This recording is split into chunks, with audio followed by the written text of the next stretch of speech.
Vacuum बम। क्या रूस ने यूक्रेन में थर्मोबैरिक हथियार इस्तेमाल किए?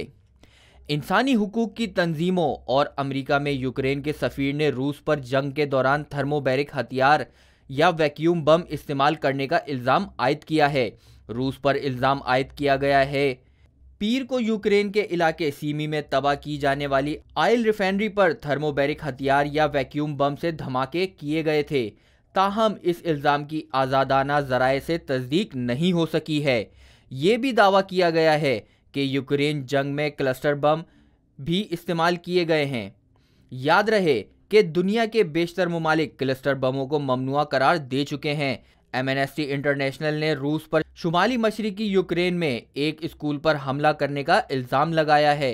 थर्मोबैरिक हथियार या वैक्यूम बम इर्द गिर्द के माहौल से ऑक्सीजन ख़त्म करके ज़्यादा दर्जे हरारत पर ज़ोरदार धमाका करते हैं। इंसानी हुकूक की तंजीमें इस नौइयत के हथियारों के इस्तेमाल की वसी पैमाने पर मजम्मत करती है, लेकिन ये हथियार है क्या? BBC के नामाए निगार बराए दफाई उमूर फ्रैंक गार्डनर ने इसकी वजाहत करते हुए ये कहा कि ये रूस के पास मौजूद जौहरी हथियारों के बाद सबसे ज़्यादा ताकतवर हथियार है।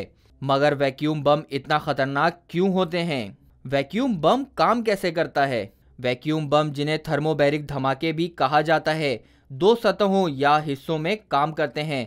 पहला हिस्सा धमाके से बनने वाला वो बारूद का बादल है जो इमारतों और इर्द गिर्द की चीज़ों को अपनी लपेट में ले लेता है, जबकि इसके दूसरे हिस्से में इस बारूद के बादल में आग के शोले भड़कते हैं जो इर्द गिर्द की फ़ज़ा से ऑक्सीजन खींच लेते हैं, जिसके बाद एक इंतहाई ज़ोरदार धमाका होता है। सब्सक्राइब करें और बेल दबाएं ताकि कोई खबर रह न जाए।